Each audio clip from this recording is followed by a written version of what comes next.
Hello viewers, welcome to Super Brain. Example 5.16 பார்க்கலாம். Find the points of trisection of the line segment joining அப்படின்னு சொல்லிட்டு ரெண்டு point கொடுத்துருக்காங்க. Trisection அப்படின்ற word வந்தாவே ஈஸியா ஒரு ஃபார்முலா இருக்கு, அதில் சப்ஸ்டிடியூட் பண்ணி ஆன்சரை கண்டுபிடிச்சிடலாம். சரி, ட்ரைசெக்ஷன் அப்படின்னா என்ன? மூணு ஈக்குவல் பார்ட்ஸா பிரிக்குது அப்படின்னு அர்த்தம். ஏபி அப்படின்னு எடுத்துக்கலாம். ஸோ ஏபி அப்படின்ற பாயிண்ட்ஸ் இருக்கு. இது பார்த்தீங்கன்னா -2, -1, இது வந்து 4, 8. இப்போ இந்த லைன் செக்மெண்ட்டை ட்ரைசெக்ஷன் அப்படின்னா மூணு ஈக்குவல் பார்ட்ஸ் அப்படின்னு அர்த்தம். பாருங்க, மூணுன்னா நம்ம 2 பாயிண்ட் வச்சா போதும். ஸோ 1, 2, ஸோ ஈக்குவலாக 2 பாயிண்ட்ஸ் வச்சுக்கோங்க. அப்போ என்ன ஆகும்னா 1, 2, 3 மூணு ஈக்குவல் பார்ட்ஸாக அது பிரிஞ்சிருச்சு. இந்த பாயிண்ட்டுக்கு வந்து இப்போ நேம் கொடுக்க போகிறோம். இது வந்து P, இது வந்து Q அப்படின்னு நேம் கொடுத்துக்கலாம். இந்த பாயிண்ட்ஸை தான் நமக்கு கண்டுபிடிக்க சொல்லியிருக்காங்க. Pக்கும் Qக்கும் கோஆர்டினேட்ஸ் பாயிண்ட்டை கண்டுபிடிக்க சொல்லியிருக்காங்க. ஸோ எப்படி கண்டுபிடிக்கணும்? இதுக்கு வந்து மிட் பாயிண்ட் ஃபார்ம்லாம் யூஸ் பண்ண முடியாது. ஏன்னா இது ரெண்டும் மிட் பாயிண்ட்ல இல்லை. ஏபிக்கு மிட் பாயிண்ட் இந்த இடத்துல வரும் இல்லையா? ஸோ இது மிட் பாயிண்ட் இல்லை. ஸோ மிட் பாயிண்ட் ஃபார்ம்லாம் யூஸ் பண்ண முடியாது. ட்ரை செக்ஷனுக்கு தனியாக ஒரு ஃபார்முலா இருக்குது. அந்த ஃபார்முலாவில் போட்டால் ஈஸியாக Pக்கும் Qக்கும் டைரக்டா ஆன்சர் கண்டுபிடிச்சலாம். இல்லைனா செக்ஷன் ஃபார்முலால போட்டோம் நம்ம ஆன்சர் கண்டுபிடிக்கலாம்.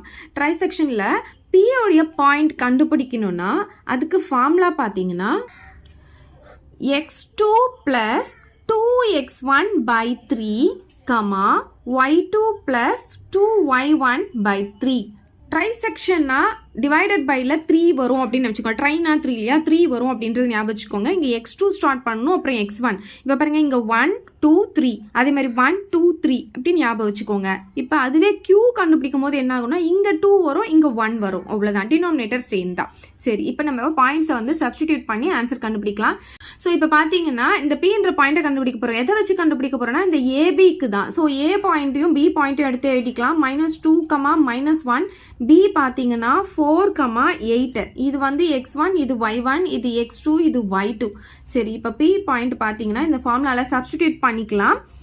x2 அப்படின்னு பார்த்தீங்கன்னா 4 + 2 × x1 பார்த்தீங்கன்னா -2 டிவைடட் பை 3 போடணும்.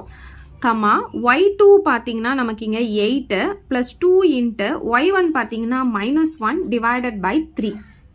இப்போ பாருங்க, 4 இங்கே பார்த்தீங்கன்னா 2 2s are 4, ஆனால் இங்கே மைனஸ் இருக்கிறதுனால ப்ளஸ் இன்ட்டு மைனஸ் -4ன்னு வந்துடும். டிவைடட் பை 3 போட்டுக்கலாம்.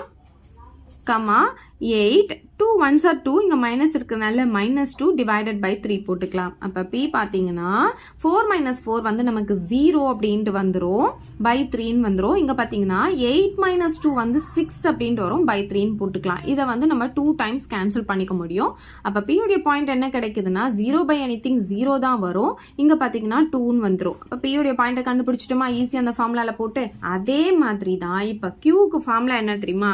இதே தான். இந்த 2 இங்கே வந்துடும், இங்கே வந்து 1 வந்துடும், அவ்வளவுதான். அப்ப 2x2 plus x1 by 3 அப்படின்ட்டு வரும்.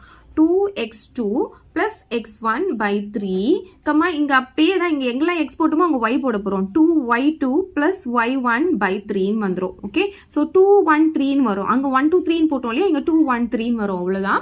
சோ இப்போ வந்து அதே தான், AB தான் நம்ம எடுக்க போறோம். சோ A வந்து -2, -1. B பார்த்தீங்கன்னா 4, 8, இது x1 y1, இது x2 y2. அங்க எப்படி எடுத்தோமோ அதே தான் இங்கேயும் எடுக்கிறோம். ஸோ Q பார்த்தீங்கன்னா 2 × x2. x2 பார்த்தீங்கன்னா நமக்கு இங்கே 4 + x1 பார்த்தீங்கன்னா -2 டிவைடட் பை 3, 2 × y2 பார்த்தீங்கன்னா 8 + y1 பார்த்தீங்கன்னா -1 டிவைடட் பை 3. சரி, Q = இப்போ பார்த்தீங்கன்னா இது ரெண்டும் மல்டிப்ளை பண்ணும்போது 8 + -2 by 3ன்னு வந்துடும்.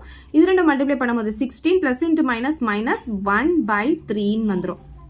சரி, இப்போ பாருங்க, இதுலேருந்து இது மைனஸ் பண்ண என்ன ஆகும்? 6 வருமா? by 3ன்னு போட்டுக்கலாம். 16ல் 1 போச்சுன்னா 15 by 3ன்னு வரும். இதை கேன்சல் பண்ணிக்கலாம். இது 1 டைம், இது 2 டைம், இது 1 டைம், இது 5 டைம்ஸ் கேன்சல் பண்ணிக்கலாம். அப்போ Q பார்த்தீங்கன்னா 2, 5ன்னு நமக்கு கிடைக்குது. அவ்வளோதான். P Q ரெண்டுமே நம்ம கண்டுபிடிச்சிட்டோம். therefore P = 0, 2, Q = 2, 5 அப்படின்னு எழுதிக்கலாம். அவ்வளோதான் இந்த சம். இந்த டவுட் இருந்தால் கமெண்ட் பண்ணுங்க, உங்கள் ஃப்ரெண்ட்ஸ்க்கு இந்த வீடியோ ஷேர் பண்ணுங்க. மறக்காம நம்ம சேனலை சப்ஸ்கிரைப் பண்ணிக்கோங்க. தேங்க்யூ. இந்த வீடியோ உங்களுக்கு பிடிச்சா லைக் பண்ணுங்க, ஷேர் பண்ணுங்க. இது வரைக்கும் நம்ம சேனலை சப்ஸ்கிரைப் பண்ணாதவங்க சப்ஸ்கிரைப் பண்ணிடுங்க. மறக்காம பக்கத்துல இருக்க பெல் பட்டனையும் பிரஸ் பண்ணிடுங்க.